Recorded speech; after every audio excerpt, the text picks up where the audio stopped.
Very good morning. आज हम chapter number 17 start कर रहे हैं, setting up a business entities and closure.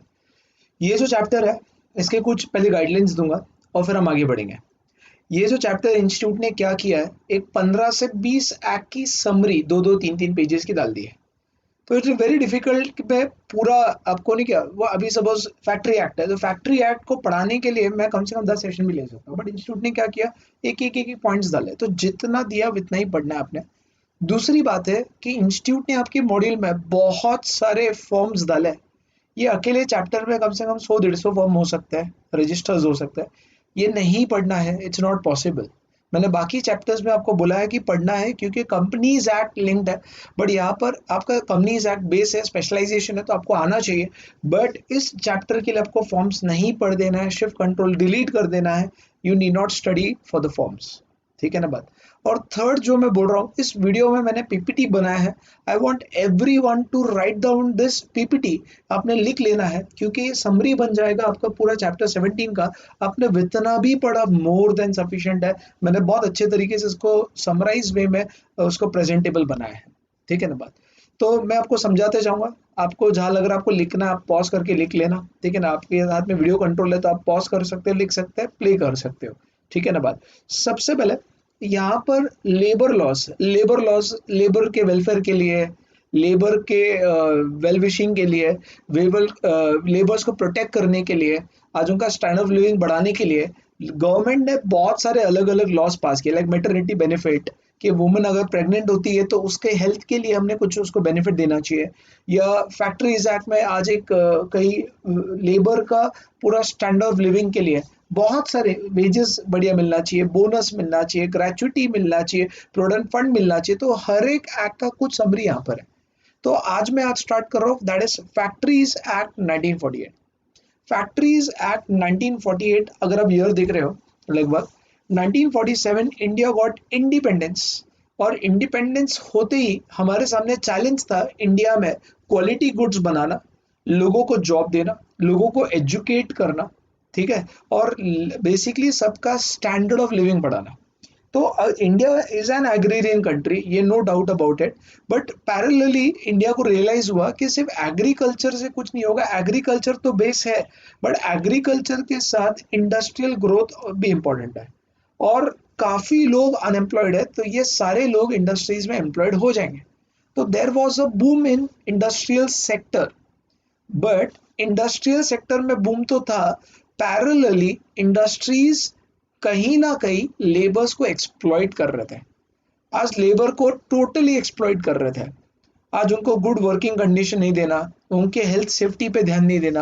आज उनके लिए तो लेबर भी परेशान है। लेबर बोलता है भाई जाने दो, जो मिला मिला, सैलरी जो वेजेस आ गया अपना घर चलेगा। तो वो लोग सारे टर्म्स को एक्सेप्ट कर रहे थे। गवर्नमेंट ने ये चीज को देखा कि लेबर का वेलफेयर नहीं हो रहा है, लेबर का मतलब पूरा नहीं हो रहा है, लेबर को एक्सप्लॉइट हो रहा है, हमें इनके लिए काम करना है। तो गवर्नमेंट ने पास कर दिया फैक्ट्रीज एक्ट 1948। पहली बात, ये जो एक्ट है ये एप्लीकेबल किसको है? It is applicable to the factories. What do you mean by factory? Any premises, any area or precincts जहां पर मैन्युफैक्चरिंग प्रोसेस हो रहा है with the help of power, that is capital intensive industries. जहां पर with the help of power, और वहां पर यहाँ पर अगर आप देख रहे हो 10 से ज्यादा लोग काम कर रहे हैं, ये लोग को फैक्ट्रीज एक्ट फॉलो करना है। और without the aid of manual machines वगैरह यूज करना, मैनुअल वर्क करना। तो जहां पर मैनुअली सब काम हो रहा है, 20 से ज्यादा लोग काम कर रहे हैं मैन्युफैक्चरिंग में, वो सबको ये एक्ट अप्लाई होता है। रिपीट कर रहा हूं मैं, any premises with where with the aid of power 10 or more people, or without the aid of power 20 or more people are basically employed on any single day during the preceding 12 month। 12 महीने में एक दिन भी limit cross हो गई, 12 महीने में एक दिन भी लिमिट क्रॉस हो गई 10 या 20 की, उनको ये लॉ कंप्लाई करना पड़ेगा, फैक्ट्रीज एक्ट कंप्लाई करना पड़ेगा। That is very clear. ठीक है ना बात। तो यहाँ पर what do mean by factories act किसको अप्लाई होता है? एनी प्रेमाइसिस जहां पर with the aid of power 10 से ज्यादा लोग हैं, without the aid of power 20 से ज्यादा लोग हैं, in any of the preceding 12 months और any day where manufacturing process undertaken, factories act का कंप्लायंस करना पड़ेगा। सी ये एक्ट से एज अ टीचर मैं बोलूंगा कि एकेडमिक पॉइंट ऑफ व्यू से चैप्टर है, मैं आपको इसमें कुछ अलग नहीं पढ़ा सकता हूँ क्योंकि आपको इसमें कोई स्पेशलाइजेशन दिया नहीं, आपको दो पेज में सोचो, फैक्ट्रीज एक्ट 2 पेज में खत्म कर दिया, मिनिमम वेजेस एक्ट 2 पेज में खत्म कर दिया, कैसे समझाए? बट इट्स देयर, तो यू कैनॉट जज my teaching skill here, but still I help you out. यहाँ देखा तो पूरा एक्ट के अंदर उनका हेल्थ ऑफ एम्प्लॉय पे ध्यान था, सेफ्टी ऑफ एम्प्लॉयज पे ध्यान था, उनका वर्किंग आवर्स ओवर 15-15 घंटे काम करा रहे हैं, उनके हेल्थ को इम्पैक्ट कर रहे नहीं, तो वर्किंग आवर्स के ऊपर था। फिर यूथ जो काम करने आ रहा है, यंग पीपल, उनके लिए एक अलग चीज थी।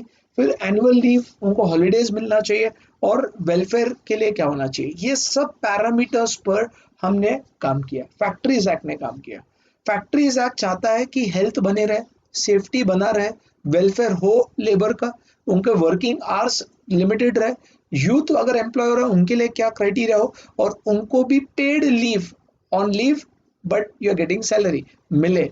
तो उससे क्या होगा, हर इंडियन खुश रहेगा, लेबर क्लास भी खुश रहेगा, मजदूर भी खुश रहेगा, और बेसिकली हम ग्रो कर पाएंगे। आज लेबर्स की भी हेल्थ बढ़नी चाहिए, वेलफेयर बढ़ना चाहिए, तो पूरा इकोनॉमी और पूरा इंडिया खुश रहेगा।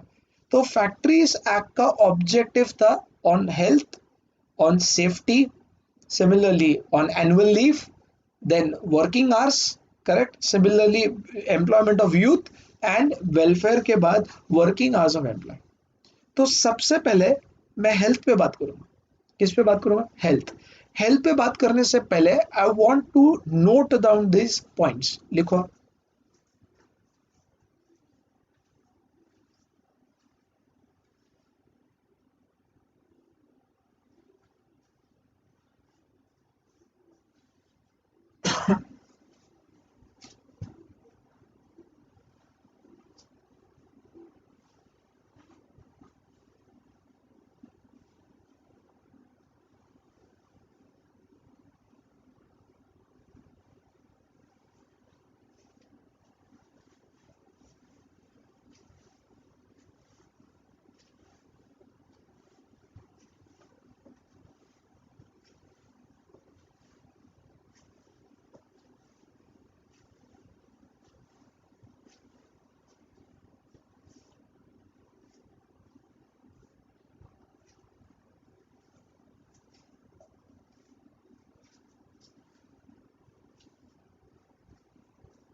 ओके, तो ये आपका ऑब्जेक्टिव था, health, welfare, safety, working hours, annual leave, employment of youth. तो सबसे पहले हम हेल्थ ऑफ एम्प्लॉयज पे बात करेंगे।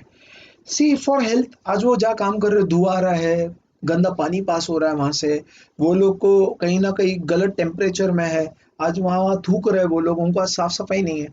तो हेल्थ के लिए फैक्ट्रीज एक्ट ने बोला सीवेज डिस्पोजल प्लांट डालो, भाई गंदगी उनके, नहीं गंदगी बाहर निकले, आज उनके हेल्थ को ना खराब हो। सी वन इज वर्किंग एंड वही गंदगी है, नहीं तो सीवेज प्लांट डालो जिससे पूरा डिस्पोजल बाहर निकले। सिमिलरली अगर मैं बात कर रहा हूँ वेंटिलेशन, आज ये तो बंद बंद छोटे धक्का मुक्की में काम कर रहे हैं, ये टेम्परेचर नहीं, गर्मी है एकदम, 2000 लेबर काम कर रहे हैं, कोई फैन नहीं आता, नहीं तो एग्जॉस्ट लगाओ, फैन लगाओ, वेंटिलेशन क्रिएट करो उनके लिए, आज एक इजी ब्रीदिंग एक्सरसाइज क्रिएट करो। देन अगर मैं बात कर रहा हूँ ह्यूमिडिफिकेशंस, आज जहाँ पर रिक्वायर्ड है वहाँ स्प्रे, या तो ह्यूमिडिटी मेंटेन, जहाँ टेम्परेचर हैवी होता है वहाँ पे ह्यूमिडिटी मेंटेन करना है, तो वो सब आर्टिफिशियल ह्यूमिडिशन क्रिएट करो। And try to put a drinking water spit-ins जहाँ पर they can wash face, they can spit whatever the thing they want to, correct, they want to have drinking water, they can have it। आज ये सब अरे ध्यान ही नहीं देते थे, लेबर आ रहा है, एकदम थर्ड क्लास ट्रीटमेंट उनको दिया जा रहा है, वो लोग को बिल्कुल भी गंदगी पास हो रही है, टेम्परे पसीना टपक रहा है, वेंटिलेशन नहीं है, सांसें लेने को नहीं हो रही है, तो ये सब चीज आज उनका हेल्थ खराब होगा, शायद दे में डाई ड्यू टू सफोकेशन। तो आज फैक्ट्रीज एक्ट ने बोला कि प्लीज डिस्पोजल, पूरा गंदगी बाहर निकालो, स्पिट ins अवेलेबल कराओ, वाटर ड्रिंकिंग वाटर अवेलेबल कराओ, सिमिलरली वेंटिलेशन क्रिएट करो, ह्यूमिडिफिकेशन क्रिएट करो, so that the labour will be healthy. आज उनका हेल्थ बहुत इंपॉर्टेंट है। सी वेंटिलेशन वेरी इंपॉर्टेंट, आज मैं घर पे भी रहता हूँ तो विंडो ओपन करता हूँ, बैल्कनी में जाता हूँ, फ्रेश एयर लेता हूँ, दैट इज वेरी इंपॉर्टेंट। आज cleanliness is very important for me also, आपके लिए भी इंपॉर्टेंट है, तो वाई नॉट फॉर लेबर। आज लेबर एकदम गंदगी में काम कर रहा है, कैसे चलेगा, आज वो कैसे सरवाइव कर पाएगा? अरे वो भी तो इंडिया का पार्ट है, आज वो भी तो इंडस्ट्री का बैकबोन है, आप उसको अच्छा हेल्थ प्रोवाइड करो। तो ये 4 पॉइंट्स आपको ध्यान में रखना है, रीड करो देखो पीपीटी से।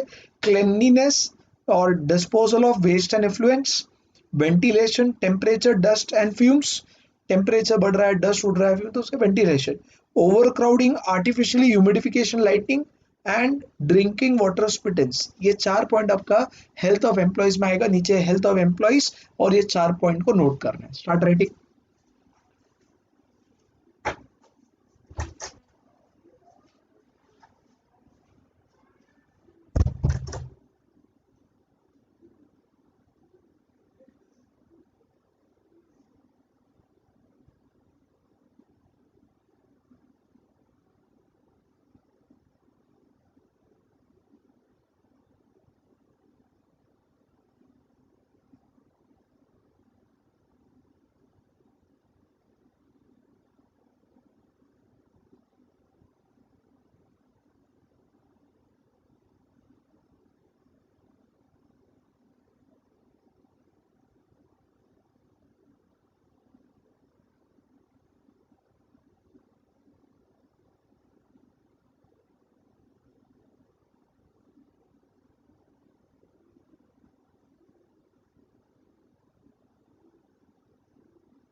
ओके, हेल्थ के बाद अब हम सेफ्टी की बात करेंगे। Safety for machinery related and other safeties. Machine related safeties में जब मशीन एक मूवमेंट पे है, मशीन वर्किंग है, अरे हाथ ना कट जाए, हाथ ना चले जाए, करेक्ट है, आज वो वहां पर एक इंस्ट्रक्शंस होना चाहिए हाउ टू, जब वर्किंग मशीन है इसको टच मत करो, डू नॉट टच, ठीक है, it's do not enter without permission, ऐसा बोर्ड्स लगाओ। लेबर काम कर रहा है एक मशीन से दूसरे मशीन, क्या पता उसका क्या कहानी है, ठीक है, एक उसका बाउंड्री बनाओ कि ये लेवल के अंदर आपको आना अलाउड नहीं है, यहाँ पर आपको एंट्री नहीं करना है, ये टेम्परेचर जोन है। तो आज जो वर्किंग नियर बाय मशीन्स है, जो नियर बाय मशीन से काम कर रहे हैं, उनको इंस्ट्रक्शंस दो। आज उनका, अरे यार ही इज अनएजुकेटेड, आज वो नहीं पढ़ा हुआ है, आज उसको बोलने का, हाँ ठीक है मशीन चालू कर दे, कर दिया, अरे भाई उसका जल गया हाथ, क्या करोगे? सिमिलरली उनको host and lift lift provide करो विद इन, नहीं तो लेबर उठा रहा है, 4 मंजिले चढ़ रहा है, सामान डाल रहा है, अरे विद इन फैक्ट्री भी आप, आप कंस्ट्रक्शन साइट पे देखते हो ऐसा लिफ्ट एलिवेटर टाइप होता है, लेबर्स हेलमेट पहने हुए हैं और उसके अंदर जाके खड़े होते हैं, लिफ्ट लेके जाता है, तो वो चीज आप प्रोवाइड करो। आज विद इन फैक्ट्री आज उनको थोड़ा भी फैसिलिटी आप प्रोवाइड करोगे, आज कितना लेबर ग्रो हो सकता है। देन यूथ को डेंजरस मशीन पे काम करना अलाउड नहीं, बिल्कुल भी अलाउड नहीं है। The youth cannot work on all the dangerous machines. Similarly, like electricity strike off होती है तो कुछ बर्स्ट ना हो जाए, उसकी सेफ्टी मेजर्स प्रोवाइड करो। फिर वुमन को और चिल्ड्रन को नियर बाय कॉटन ओपनर्स, वहाँ पर फायर लगता है, कॉटन ओपनर्स एक टाइप का टेक्निक होता है, जब वो स्टार्ट होता है तो वो पूरा फायर पहले क्रिएट करता है, तो you never allow women and children to work nearby cotton openers and self acting machines. कुछ कुछ मशीन्स जो बेसिकली ऑटोमेटेड हो सकते हैं, जिसमें लेबर्स को थ्रेट कम है, वैसा कुछ ट्राई करो। तो ऐसे करते हुए हम सेफ्टी मेजर्स आपने इम्प्लीमेंट करना है through factories act in your factory. So what are the safety measures? First thing, जब machines are in motion, then work on it should be very defined. Second, provide lift and host. Third, do not allow youth to work on dangerous machines. Next is striking gear and device for cutting off power. Power बंद होना, on होना, strike off light पर चला जाना, अचानक से spark, तो ये सब के गियरिंग इलेक्ट्रिसिटी कंट्रोल के लिए एक मशीन आती है, उसको स्ट्राइकिंग गियर बोलते हैं, वो इंस्टॉल करो। कॉटन ओपनर्स के आसपास वुमेन और चाइल्ड को आप एम्प्लॉय मत करो। एंड बेसिकली अगर मैं बोल रहा हूँ सेल्फ एक्टिंग मशीन्स भी आप इम्प्लीमेंट करो। तो मैं आपको 6 पॉइंट डिक्टेट करना चाह रहा हूँ। वहां देखो, पहला हेल्थ मेजर लिखा आपने 4 point, cleanliness, disposal of effluent. Second मैंने बोला वेंटिलेशन, टेम्परेचर, ओवरक्राउडिंग और humidifications and drinking spittoon. Second में बोल रहा हूँ सेफ्टी मेजर्स, आई डिक्टेट मालिको सेफ्टी मेजर्स। सेफ्टी मेजर्स में पहला उसमें सब हेडिंग आएगा fencing of machinery. Fencing of machinery, fencing of machinery, पहला point. Work on near machinery in motion, work on near machinery in motion, work on near machinery in motion. होता ना वो जब ऐसा कुछ है लेके जा रहे हैं, रख रहे हैं, तो कोई आसपास के लोगों को थोड़ा रोड साइड इलेक्ट्रिसिटी ये लगा रहे हैं, तो लोगों को पहला अवेयर करो कि भाई गिर रहा है, दूर रहो, ब्रिज का काम चल रहा है। तो work on near machinery in motion, पहला point. Second, hoists and lifts, hoists and lifts, hoists and lifts. Third point, employment prohibition of young persons, employment prohibition of young persons on dangerous machines, employment prohibition of young persons on dangerous machines, employment prohibition of young persons on dangerous machines। इसके बाद striking gear end devices, striking gear and devices for cutting off power, striking gear and devices for cutting off power।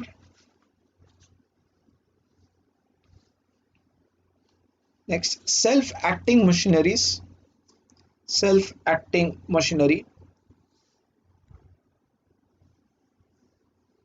self-acting machinery। के बाद prohibition of employment of women and children, prohibition of employment of women and children near cotton openers, prohibition of employment of women and children near cotton openers। अब उनका working hours spread over time and over time of adult young कैसे होगा? Working hours कितना होना चाहिए, total hours of working with intervals कितना होना चाहिए, या ओवर टाइम का कैसे हिसाब रहेगा, करेक्ट है बात, या यंगस्टर्स का टाइम क्या होना चाहिए, ये सब सिंपल बात है। Weekly hours 48 hours, daily hours 9 hours. Weekly hours 48 hours से ज़्यादा नहीं होना चाहिए। डेली आवर्स जो है वर्किंग आवर्स 9 आवर्स नहीं होना चाहिए, 9 आवर्स से ज़्यादा नहीं होना चाहिए, जिसके अंदर हाफ एन आवर का ब्रेक होना चाहिए हर 5 घंटे में। जैसे 5 घंटा हो गया, half an hour at least one break half an hour का, करेक्ट है बात। और वर्किंग प्लस ब्रेक मिलाकर सब मिलाकर 10.5 घंटे दिन में नहीं होना चाहिए। सब मतलब सब एग्जाम्पल, एक लेबर 9 बजे आया, 9 बजे आया, 10, 11, 12, 1, 2, 5 घंटे हो गए। अब उसको आधे घंटे का ब्रेक तो देना, 5 घंटे से ज़्यादा आप काम नहीं करा सकते कंटिन्यूस, पहले एक ब्रेक दो, हाफ एन आवर इंटरवल। तो 12, 1, 2, 2:30 तक ब्रेक लिया, ठीक है ना बात। अब 2:30 तक ब्रेक लिया तो ये 5:30 हो गया। अब ये देखना 5.5 आवर्स हो गए, रिपीट करो, 9 बजे आया, 10, 11, 12, 1, 2, 5 घंटे काम किया उसने, हाफ एन आवर ब्रेक लिया, 2 to 2:30। आप 2:30 से काम चालू किया, 3:30, 4:30, 5:30, 6:30, 7:30, ठीक है ना बात। 9 आवर्स ऑलरेडी, 5 आवर्स वर्क पहले हो गया था। अब देखो 2:30 के बाद 3:30, 4:30, 5:30 उसने और 3 घंटे काम किया, half an our break, 6 o'clock, ठीक है। अब उसके बाद 7:30, 6 o'clock है, 7 एंड बेसिकली देन 7:30, ऐसे मिला के पूरा वर्किंग आवर्स और इंटरवल मिलाकर 10.5 आवर्स नहीं होना चाहिए। वर्किंग आवर्स और इंटरवल मिलाकर 10.5 घंटे से ज़्यादा अलाउड नहीं है, और उसमें से वर्किंग आवर्स 9 आवर्स से ज़्यादा अलाउड नहीं है। तो मतलब टी ब्रेक, लंच ब्रेक, ये सब मिलाकर आप बेसिकली 1.5 घंटा ब्रेक दे सकते हो। आपको ज़्यादा देना है दे दो, बट पूरा वर्किंग आवर्स जो है, देखो एक बार आप ऑफिस चले गए, your lunch dinner everything is there only, tea break whatever में भी, वो सब वर्किंग आवर्स में काउंट होता है, समझो मेरी बात, ठीक है। तो ये पूरा मिलाकर 10.5 आवर्स, जिसमें से वर्किंग आवर्स 9 आवर्स, और working hours total in a week can not exceed 48 hours. Working hours can not exceed 48 hours, ये सिंपल उन्होंने समझाया। देखो weekly hours 48 hours working hours, जिसमें से डेली कितना आवर्स है, 9 आवर्स है, और जिसमें हाफ एन आवर 5 घंटे के बाद तो देना ही पड़ेगा, बाकी तुम्हारी इच्छा, but overall work should not exceed how much, 10.5 hours. अब ओवरलैपिंग शिफ्ट, मतलब नॉर्मल 9 to 6 भी काम किया, उसके बाद 6 to मॉर्निंग 8 भी काम किया, वापस 9 to 6 भी काम किया, वापस, अरे ऐसा अलाउड नहीं है overlapping shift. Overlapping shift allowed नहीं है, उसका हेल्थ खराब होगा, ठीक है। और जो भी ओवर टाइम काम किया उसका डबल द चार्जेस मिलना चाहिए, जो भी नॉर्मल वेजेस मिल रहा है, अरे क्यों भाई, एक्स्ट्रा काम करा रहे हो तो उसका पैसा दो भाई, और पैसा भी डबल द नॉर्मल रेट दो। अगर मेरा पर आवर 100 रुपीज है, तो ओवर टाइम में पर आवर मुझे 200 मिलना चाहिए। तो ये लॉ ने बोला है। और वुमेन एम्प्लॉयमेंट 6 बजे से पहले नहीं हो सकता, शाम को 7 के बाद अलाउड नहीं है। सेफ्टी, 6 AM से पहले 7 PM के बाद वुमेन एम्प्लॉयमेंट अलाउड नहीं है। तो रिपीट कर रहा हूं मैं, working hours in a week how much, 48 hours. Working hours in a day, 9 hours. Overall spread 10.5 hours. Break after 5 hours at least half an hour, at least half an hour. Women employment before 6 AM and 7 PM not allowed. Over time के लिए double the rate, and overlapping over time allowed नहीं है, shift allowed नहीं है। Simple बात है। मतलब एक बंदा एक शिफ्ट में काम कर रहा है, दूसरे में काम कर रहा है, नॉट अलाउड। एक ही शिफ्ट में काम करना चाहिए, ऐसा नहीं है। अब देखो वेलफेयर, आप थोड़ा सा उनको भी लाइफ है यार, आज उनको भी जीने दो। आज सिर्फ काम ठीक है, आप उनको वर्किंग कंडीशन अच्छा दे रहे हो, वर्क एनवायरनमेंट अच्छा दे रहे हो, वर्किंग एनवायरनमेंट अच्छा दे रहे हो, बट उसके साथ उनका खुद का लाइफ एनहांसमेंट होना चाहिए, ठीक है। तो गए अच्छा खासा कैंटीन में खाना खा लिया, आज उनको एक 5 मिनट ब्रेक मिला, बैठने की जगह मिल गई, थोड़ा सा रेस्ट, काम करते मशीन पे काम कर रहे हैं, बाजू में चेयर रखा है, बैठ गए 5 मिनट, क्या प्रॉब्लम है, अच्छी बात है ना, काम तो हो ही रहा है ना आपका। तो बैठने की जगह मिल गई। आज उनको लग रहा है कि उनको फ्रेश होना है, क्लोथ्स, जो फैक्ट्री के कपड़े वो हैंग करके धो के दूसरे कपड़े पहन के चले गए। एक अगर वुमेन्स काम कर रहे हैं, उनके बच्चे अगर है 30 से ज़्यादा वुमेन्स है, तो उनको क्रेच बना के दिया, वहाँ पे उनके बच्चे रखे, वहाँ पर उनके बच्चों को पढ़ाया जा रहा है, गेम्स हो रहे हैं, उनको थोड़ा सा रिलैक्स टाइम दिया है। आज कुछ इमरजेंसी आ जाए, फर्स्ट एड आपने अवेलेबल कराया है, आज उनकी इमरजेंसी आप रोक रहे हो, ठीक है ना बात। फिर यहाँ पर रेस्ट रूम है कि एक 10 मिनट मिल गया, जाकर रिलैक्स हो गए, सामान चेंज कर लिया, फ्रेश हो गए। ऐसा आपने उनको वेलफेयर मेजर्स में देना चाहिए। क्या क्या देना चाहिए, canteen, canteen, then place for storing and drying your clothes, crutches, then first aid box, the restroom, sitting place in factory, जहां पर काम कर रहे हैं वहां पे आसपास एक चेयर रख दी, उनको थोड़ा रिलैक्स हो गया, क्या प्रॉब्लम है, अच्छी बात है। तो लिखो नीचे welfare measures, welfare measures. Point 1, canteen where there are more than 250 employees, canteen where there are more than 250 employees. Second, facility for storing and drying clothes, facility for storing and drying clothes, first aid appliances, first aid appliances, Then crèches where there is 30 or more women workers. Crèches where there is 30 or more women workers. Restroom, restroom and sitting place in factory.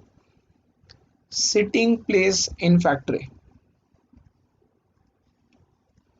अब इन्होंने, जब भी आप youth को employ कर रहे हैं, अब आप डिटेल में फैक्ट्री एक्ट पढ़ने जाओगे तो यूथ, एडोलसेंट, चाइल्ड, इसमें भी फर्क होता है, ठीक है ना बात। एक समझना 14 प्लस को अलाउड है जॉब करने के लिए, आगे जाके हम पढ़ेंगे 14 plus is allowed to be employed, ठीक है, but subject to certain condition. The youth should be subject to certain condition.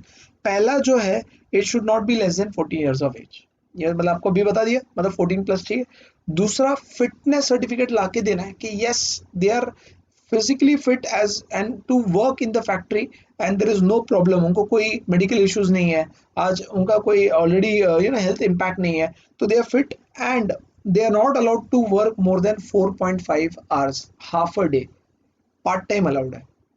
तो पहली बात 14 ईयर से नीचे नहीं होना चाहिए। दूसरी बात मैं बोल रहा हूँ फिटनेस सर्टिफिकेट चाहिए। तीसरी बात मैं आपको बोल रहा हूँ they are not allowed to work for more than 4.5 hours, 4.5 घंटे से ज्यादा अलाउड नहीं है। नाइट शिफ्ट तो बिल्कुल अलाउड नहीं है। तो ये हो गया एम्प्लॉयमेंट ऑफ यूथ के बारे में। जिन लोगों को नोट डाउन करना है वो पॉज करके लिखेंगे ये चार्ट फॉर्म में, ठीक है। अब एनुअल लीव विथ वेजेस, ये हो गया पेड लीव, सबसे बढ़िया लगता है, एकदम मजा आ जाता है। मतलब तुम छुट्टी पर भी हो और मीटर चालू है, मतलब आपको सैलरी आने वाली है, आपने 10 दिन छुट्टी मना ली है बट 10 दिन की आपको अकाउंट पे क्रेडिट सैलरी मिल गई है। तो ये लोग को भी हक है, जो लेबर्स है इनको भी एनुअल लीव विद वेजेस मिलना चाहिए। आज इनके भी कहीं इनको फैमिली के साथ बाहर जाना है, आज इनको कोई अपना पर्सनल काम है, आज इनको हेल्थ इश्यूज है, इनको हॉलीडे लेना है, तो इनको भी तो पेड लीव मिलना चाहिए। जो हम बोलते हैं पेड लीव, आप इनकम टैक्स में सैलरी में पढ़ते हो, करेक्ट, लीव पेड लीव वगैरह कंसेप्ट आते हैं, करेक्ट है। तो यहाँ पर क्लियर कट बोला है कि कितनी लीव अलाउड है और कितनी लीव वो कैरी फॉरवर्ड अक्यूमुलेट कर सकते हैं अगले साल के लिए।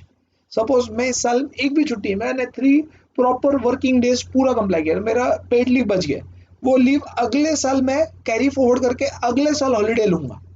आप उसको ना लीव एनकैशमेंट बोल देते हैं आप उसको, ऐसे। तो आपने एनकैश करा लिया, मतलब आपने लीव लिए, एनकैश करा, लीव का आपको पैसा मिल गया, समझो मेरा।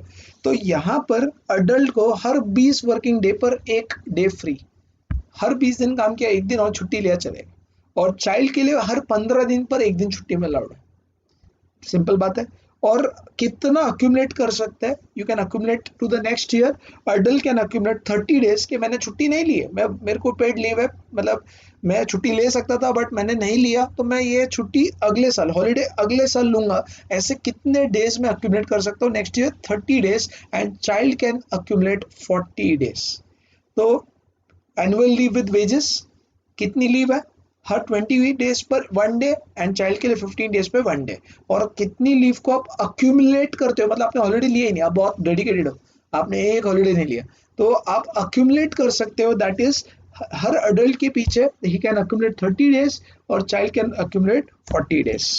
तो this was your whole factories act 1948।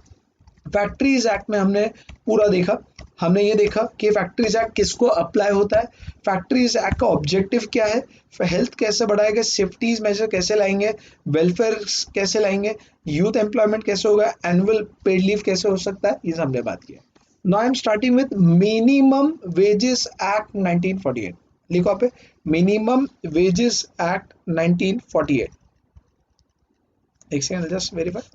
Minimum wages act 1948। और देखो लेबर का एक्सपर्ट हो रहा है, कुछ भी दे रहे हैं, उनका वर्थ 10,000 होगा, भाई 4,000 ले जा घर पे, मैं तो निकाल दूंगा काम से, जे ले 4,000 ले, 3,000 ले जा। अब बोल रहा बस खाने और रहने की जगह दे दो भाई, ऐसे हालत है। सोचो आप मेरी बात, पहले तो उनको हेल्थ सेफ्टी वो फैक्ट्रीज एक्ट ने दे दिया, बट आज उनको चलो वर्किंग कंडीशन मिल गया, बट वेजेस जो अल्टीमेटली जिसके लिए खून पसीना वो एक कर रहे हैं मशीन्स पे, अपना हाई टेम्परेचर में काम कर रहे हैं, आज उनको ठीक है यार, उनको वर्किंग, बट उनको पैसा तो लगेगा। आज उनको बोल रहे हैं दिन का सिर्फ 50 रुपये मिलेगा, जाओ, अरे 50 रुपये में कैडबरी आती है यार। आज सोचो कैसे सरवाइव कर पाएंगे। तो लॉ ने सोचा कि लेट्स कम विद एक्ट। देखो कुछ फैक्ट्रीज अच्छे थे, वो खुद ही उनको डिसेंट वेजेस दे रहे थे, बट का बहुत जगह पर एक्सप्लॉयटेशन था जहां पर उनको वर्थ वेजेस नहीं मिल रहा था। तो गवर्नमेंट ने सोचा लेट्स पास अ लॉ, कम से कम इतना तो वेजेस देना ही पड़ेगा, उनका हक है, या अगर ये नहीं दोगे तो नहीं चलेगा, यू हैव कॉन्ट्रावीन्ड द लॉ। तो हमने लाया मिनिमम वेजेस एक्ट 1948, जिसका ऑब्जेक्टिव था to fix the minimum rate of wages in certain employment. कितना आपने वेज देना चाहिए, ये काम के लिए इतना तो देना ही पड़ेगा, ये काम के लिए इतना देना ही पड़ेगा, तो ये गवर्नमेंट ने फिक्स किया। तो यहाँ पे देखो, who will fix it? Appropriate government will fix the wages. So who is appropriate government? It may be CG or SG. Central government basically जितने भी फैक्ट्रीज या जितने भी एस्टेब्लिशमेंट जो बेसिकली स्केड्यूल्स के अंदर है, स्केड्यूल के अंदर दो पार्ट है, पार्ट वन, पार्ट टू, ये दोनों पार्ट्स में है जिनका लिस्ट बना है। एक्ट के एंड में जाओगे एक लिस्ट है कि भाई ये इंडस्ट्री, वो इंडस्ट्री, ये सबको, ये स्केड्यूल इंडस्ट्रीज को सेंट्रल गवर्नमेंट फिक्स करेगा। स्केड्यूल इंडस्ट्रीज में सेंट्रल गवर्नमेंट जो बोलेगा वो फाइनल रहेगा। और other than that, अगर state government by notification under section 27 fix for other than schedule industry. तो मिनिमम वेजेस एक्ट के एंड में शेड्यूल है जिसके अंदर लिस्ट है, जिसके अंदर पार्ट वन पार्ट टू है। पार्ट टू एग्रीकल्चर है, पार्ट वन बाकी सब है।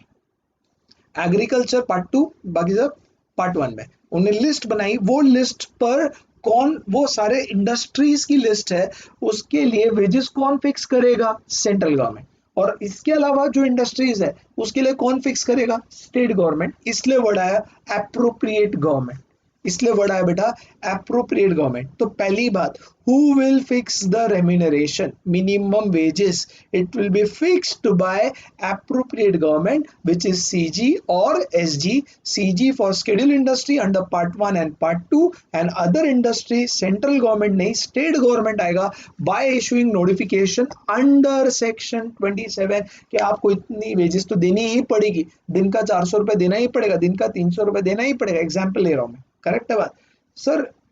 एप्रोप्रिएट गवर्नमेंट टाइम वर्क के हिसाब से भी फिक्स करता है, ये सब कॉस्टिंग का वर्ड। पीस वर्क के हिसाब से भी, पर पीस की भाई तुमने 1 यूनिट बनाया तो 3 रुपए मिलेगा। जैसे मेरा फ्रेंड है, वो अगरबत्ती इंडस्ट्री चलाता है। आज अगरबत्ती इंडस्ट्री में वुमन आते हैं पैकिंग करने के लिए, तो वो वुमन को बोलता है पर पैकेज मैं तुम्हें 10 रुपए दूंगा। अब वो वुमन पूरे दिन में 50 पैकिंग कर लेते, रेडी बॉक्स में डालना, काउंट करना, वो स्टिक्स काउंट करके डालना, सेलो टेप लगाना, तो ऐसे 50 रेडी कर लेते हैं और उनको दिन भर का 500 रुपये मिल जाता है।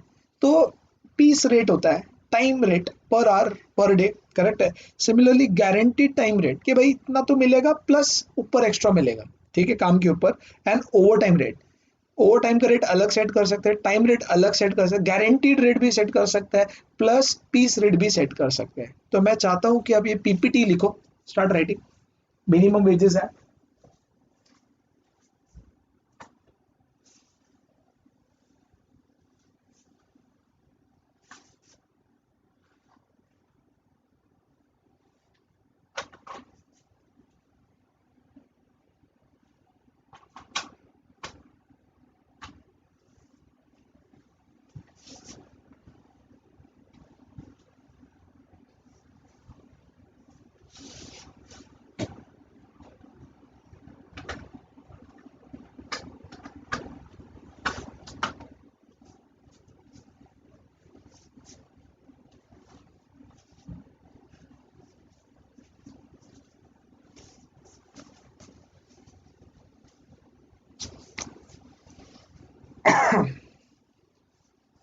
सर गारंटी टाइम रेट में क्या होता है?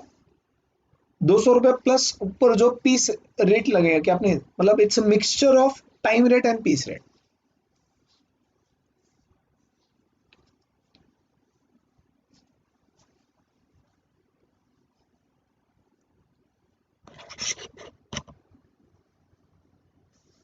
आई होप आपने लिख लिया।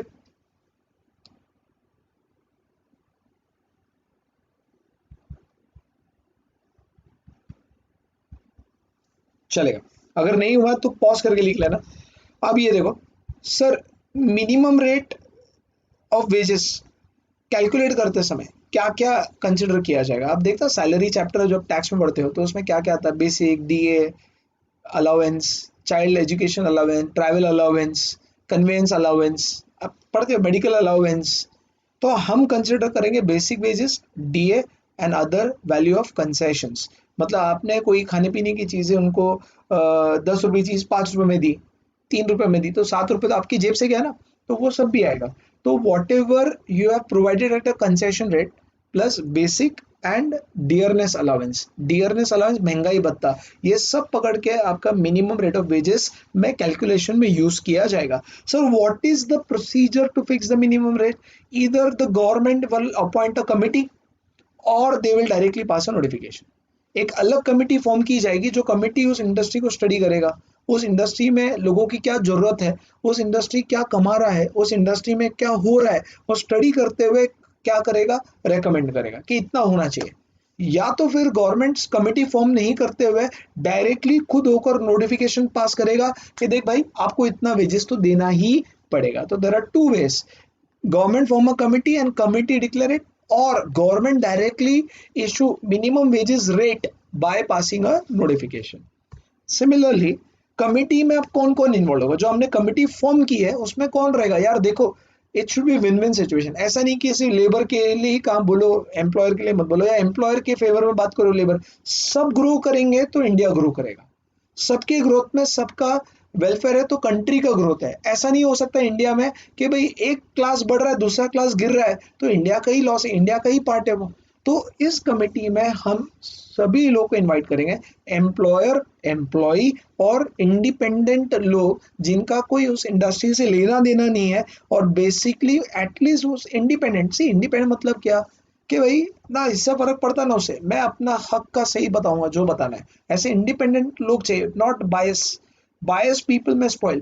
तो एम्प्लॉयर के रिप्रेजेंटेटिव रहेंगे कमेटी में, एम्प्लॉय के रिप्रेजेंटेटिव रहेंगे, एम्प्लॉयर एम्प्लॉय के रिप्रेजेंटेटिव है तो जितने एम्प्लॉयर के उतने एम्प्लॉय करेंगे, नहीं तो बायसनेस होगा ना वोटिंग में। एम्प्लॉयर के 20, एम्प्लॉय के 10, तो वोटिंग खराब हो गया। तो एम्प्लॉयर के 20 है तो एम्प्लॉय के भी 20 ही रहेंगे, और जो भी स्ट्रेंथ है उसके 1/3, 1/3 शुड बी इंडिपेंडेंट पर्सन, जिसका उनका बेसिकली कोई लेना देना नहीं है, वो एक न्यूट्रल डिसीजन देंगे। तो committee will be of employer, employee and independent person, who will be the chairperson, who will appoint a chairperson. अब उसके बाद मिनिमम वेजेस जो है, ठीक है ना, वो बेसिकली पे करते समय आपको क्या बातें रखना है, आपको मिनिमम वेजेस पे करना है। आपको उसमें से कोई भी कुछ भी फालतू बोल गए, नहीं तुमने खराब कर दिया, काट दो 2,000 रुपए, तुमने वो दीवार गिरा दी, तुमने पेंट गिरा दिया, दीवार खराब हो गई, फालतू चार्जेस नहीं काटना है। जो मिनिमम वेजेस फिक्स हुआ है नोटिफिकेशन के तहत वही पे करना है, and you can not deduct any other amount except the few. नहीं तो एम्प्लॉयर क्या करेगा, देना 10,000 है और इधर उधर काट बीट के उसके हाथ में बोल दूंगा ये माइनस वो माइनस, तूने तोड़ दिया वो कर दिया, माइनस 4,000 रुपए, 4,000 लेके जा, कुछ तो फालतू एलिगेशन लगाकर उसके सैलरी से कट करेगा। तो अब वो लेबर कैसा रहेगा? आज उसके हाथ में मंथली जेब में पैसा आना चाहिए तो रह पाएगा ना। तो अगर वो एम्प्लॉयर ऐसा देखो, वो बोल रहा हाँ मैं 10,000 दे रहा हूँ ना, जो गवर्नमेंट नोटिफिकेशन 10,000 दे रहा हूँ, बट उसमें ये माइनस कर रहा हूँ क्योंकि तूने किया। अरे ऐसा नहीं होता है। तो बेसिकली जब भी आप पेमेंट ऑफ मिनिमम वेजेस कर रहे हो, वेजेस कर रहे हो, आपको याद रखना है, एम्प्लॉयर को याद रखना है, as per this act, minimum wages act, कि he have to pay whatever is fixed by notification, that should be minimum wages have to be paid, but he can not deduct any other amount, और कोई amount वो deduct नहीं कर सकता। Please write down this section 12, लिखो।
Okay, तो as per section 12 जो भी वेजेस पे करना है, मिनिमम वेजेस तो पे करना ही पड़ेगा, whatever is fix by notification, and you can not deduct any other amount except, आगे जाके आप पढ़ोगे, द फॉलोइंग। अब देखो फिक्स्ड आवर्स ऑफ वर्किंग, देखो यहाँ पर क्लियर कट बोला है, इन्होंने बोला है कि fixed hours of normal working shall include one और मोर स्पेसिफाइड इंटरवल, ब्रेक चाहिए एक या एक से ज्यादा ब्रेक। जब आवर्स ऑफ वर्किंग है, एक ब्रेक दो या दो या उससे ज्यादा दो, बट एक तो ब्रेक देना ही पड़ेगा, अरे भाई वो लेबर है, ठीक है। उसके बाद 1 डे और rest in every period of 7 days, 7 दिनों में एक दिन छुट्टी, official holiday. And work on the rest day, अगर आप work on the rest day they रहे हो, उस दिन अगर आपने हॉलीडे के दिन उनको बुलाया, कुछ मजबूरन बुला तो नहीं सकते, बट आपने बुला लिया, तो उस दिन का आपको चार्जेस डबल देना पड़ेगा या ज्यादा देना पड़ेगा, लाइक ओवर टाइम रेट से ज्यादा रेट, उससे कम तो देना ही नहीं है। In short, normal working hours में एक या दो ब्रेक देना है, 7 दिन में एक दिन तो रेस्ट देना है। अगर रेस्ट डे पर भी आपने उसको काम पे बुलाया है, नहीं बुला सकते, कुछ एक्सेप्शन है, बट अगर आपने हॉलीडे पे बुलाया है, तो देखो वीक चालू होता है संडे टू सैटरडे, ठीक है ना, बात हम मंडे टू संडे पकड़ते, बट संडे टू सैटरडे, फिर संडे को छुट्टी, फिर मंडे, तो वीक एंड होते हैं, आपको 7 दिन में एक दिन छुट्टी देना है। और हर एक वर्किंग आवर्स में एक थोड़ा नॉर्मल इंटरवल तो देना ही, आप ऐसे नहीं बोल सकते क्यों ब्रेक लिया, अरे भाई he take break, he is a human being, is not machine, machine also require break. तो उसके बाद अगर आप रेस्ट डे पे बुलाते हो, तो यू नीड टू पे the rate which is not less than the over time rate. ये आप लिखोगे, note down. Fixed hours of normal working section 13, fixed hours of normal working section 13,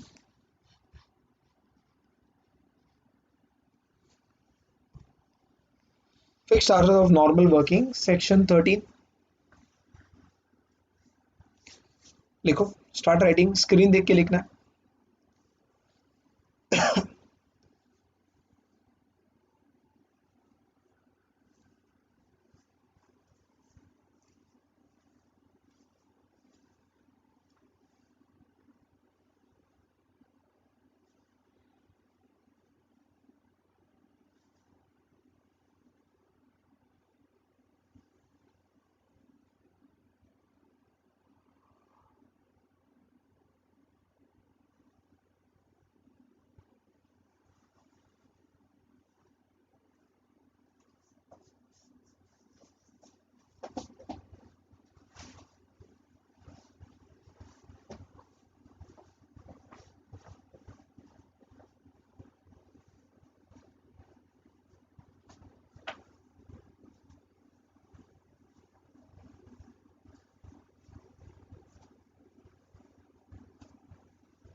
हो गया। Normal working days shall include one और मोर specified intervals. उसके बाद 1 day और rest in every period of 7 days. Work on the rest day अगर है तो rate not less than the over time rate.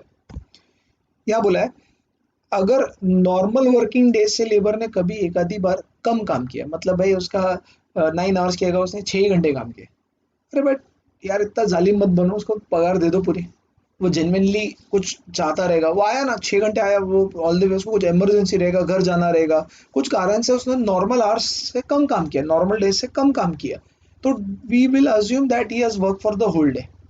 Law बोलता है we will assume that he has work for the whole day.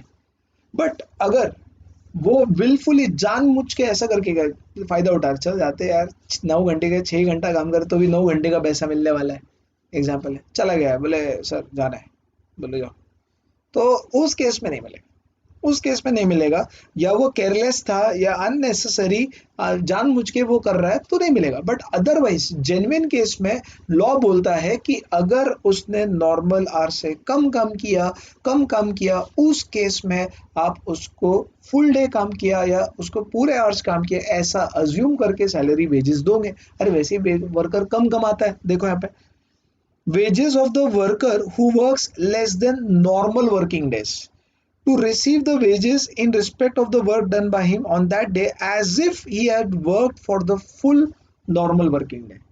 जो wages उसने less than normal working day काम किया, थोड़ा कम काम किया बट काम पूरा किया, दैट इज मोर इम्पोर्टेंट, तो उसको पूरा वेजेस देंगे, ऐसा मानेंगे उसने फुल वर्किंग डे काम किया है। Exception failure to work is due to unwillingness to work, कंटाला, नहीं करना चाह रहा है, बॉसिंग या other circumstances whatever is prescribe. Government जो सिचुएशंस बोलेगा उस वो सब सिचुएशन में है तो उसको कम पगार दो, अदरवाइज आपको पूरी वेजेस देनी पड़ेगी, ये लिखने की जरूरत नहीं है। सिमिलरली वेजेस फॉर टू और मोर क्लास ऑफ वर्क, जैसे एग्जांपल है कि मैं अगर वर्क करूँ एग्जांपल, और मैं एक काम करता हूँ, मैं उसको पैकिंग का काम करता हूँ, 4 घंटे पैकिंग करता हूँ, और मैं 4-5 घंटे बेसिकली मैं क्लीनिंग का काम करता हूँ। पैकिंग के काम को ज़्यादा रेट है और क्लीनिंग के काम को कम रेट है, मेरे को 4-5 घंटे पैकिंग करने बोला है, 3-4 घंटे क्लीनिंग करने बोला है, तो अकॉर्डिंगली जो क्लास ऑफ वर्क है उसका रेट अलग। सपोज एग्जांपल है, क्लीनिंग का रेट है 4,000 रुपये महीना और पैकिंग का रेट है 8,000 रुपये महीना, तो मुझे बोल दिया नहीं तुम्हारा 4,000 होता पूरा, एक ही रेट लगा दिया क्लीनिंग और पैकिंग के, नहीं, पैकिंग का प्रोपोर्शनेट रेट, क्लीनिंग का प्रोपोर्शनेट रेट करके मिनिमम रेट ऑफ वेजेस मुझे देना चाहिए। पैकिंग का प्रोपोर्शनेट कितना होता है और क्लीनिंग का प्रोपोर्शनेट कितना होता है, accordingly I should get as a worker the wages which is set by law. different class of work, then you have to take different rate for each class in proportion to the time। कितने hours मैंने उसके लिए काम किया, कितने hours इसके लिए काम किया, अकॉर्डिंगली मुझे वेजेस देना चाहिए। देखो क्या लिखा है, एम्प्लॉय डज टू और more class of work, each different minimum rate of wages applicable. Cleaning के लिए अलग, पैकिंग के लिए रेट अलग है। Payment in respect of time in each class, मैंने 4 आवर्स इसके लिए काम किया, 5 आवर्स इसके, तो इन respect of time rate is the minimum rate fixed in respect of each class. Respect, जितने आवर्स काम किए, 4 आवर्स, 5 आवर्स। अरे देखो सिंपल है यार, एक समझो, एक एग्जांपल लेता हूँ, अगर ये पेन वर्किंग नहीं है, स्टिल आई ट्राई। चलो मैं एक ओरली बता दूं आपको एग्जांपल कैसे हो सकता है। Suppose cleaning per hour is 100 rupees per hour, और क्या बोलते हैं, packing per hour is 150 rupees per hour.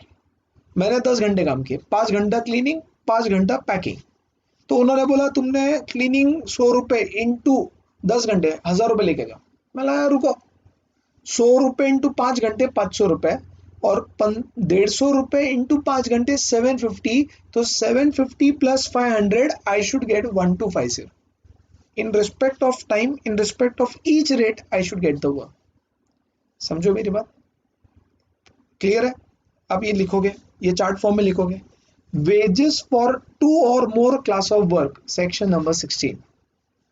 wages for two or more class of work, section number 16. Start reading.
जितना लिखोगे उतना बढ़िया रहेगा। रीजन इज आपको एग्जाम में डिस्क्रिप्टिव लिखना है, इसलिए मैं आपको टाइम दे रहा हूँ। एनीवेज अगर आप नहीं लिख पाए तो पॉज करके देखोगे। अब उसके बाद cash value of wages. What is cash value of wages?